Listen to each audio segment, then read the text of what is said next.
I own a lot of games that I've never played. I put them all on a wheel to let fate decide which one I should review. I'm reviewing BioShock 2 and BioShock 1 because I wanted to play that first.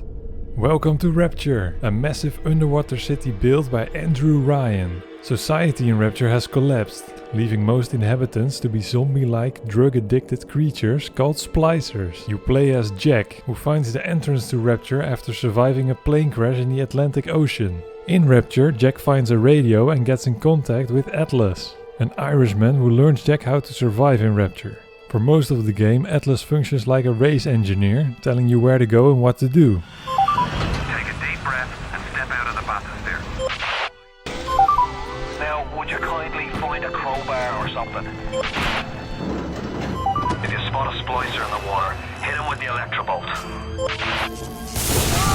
And most importantly, Atlas wants you to go after Andrew Ryan, who has kidnapped Atlas's family. To survive in Rapture, you have a lot of tools at your disposal. Next to a decent variety of guns,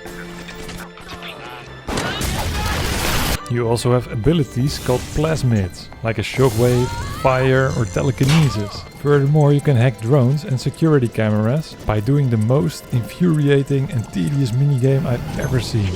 And you have your own camera, which you can use to take pictures of enemies so you can research them, giving you all sorts of benefits.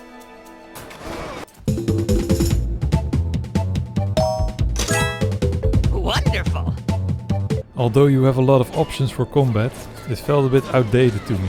The enemy variety is terrible, and reloading and switching between weapons and plasmids takes too long, which made fights quickly feel like an annoying task to get to the most fun part of the game. Exploring Rapture. Rapture looks phenomenal. The atmosphere of the underwater fallen city is something I'll never forget.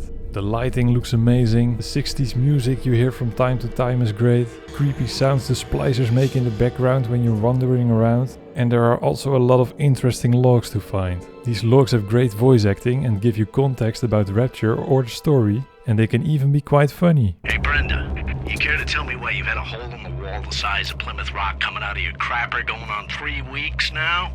Now I ain't saying I'm Shakespeare, I'm trying to run a respectable theater. I got working folk coming in from Port Neptune trying to catch a little diversion, and all they can think about is the stink coming out of your shitter. Get it fixed. Another thing I loved in this game are the big daddies and little sisters that are wandering around through Rapture.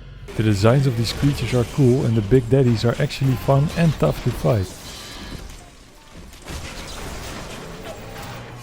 When you kill a big daddy, you're given a choice what to do with the little sister. Kill them for extra resources, or do the morally right thing and rescue them for less resources. Which in my opinion is a very interesting dilemma to give to the player. Thank you. Thank you. The path of the righteous is not always easy. Yes, the reward will become clear in time. Be patient.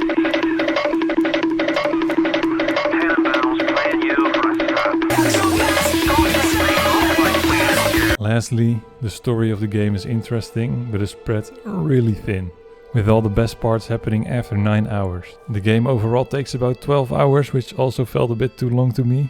Nevertheless, it's amazing to see what a beautiful piece of art you can create when you have a director with passion, a clear vision, and regular emotional outbursts. That should not be the moral of the story, let me try again. It's amazing to see what a beautiful piece of art you can create when you have mandatory 7-day work weeks. Nope.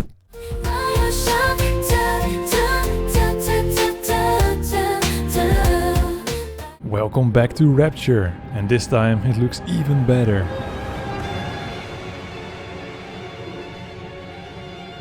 Wow!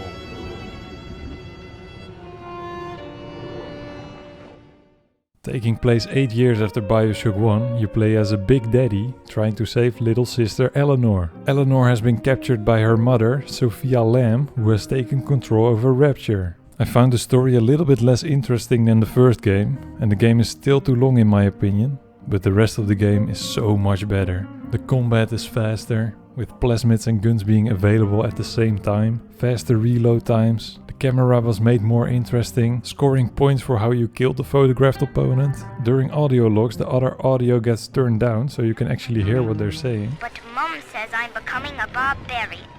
So I said, Eleanor, eat dog now too. Barbarian. Happy. And Mom said, they only think they're happy because they're selfish and ignorant. Eleanor, think ignorant sound like fun. The little sisters have some more personality. Ooh, marshmallow! There is some more enemy variety, with the big sisters as the most interesting.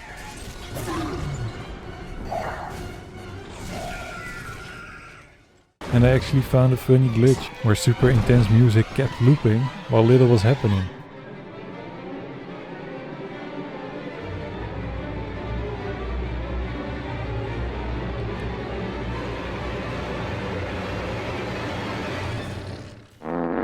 But most importantly, the hacking minigame was replaced by something much less annoying. So many improvements, which makes this game a much more enjoyable experience than the first. Both games are considered a classic and I can see why, so I would definitely recommend you to go exploring Rapture.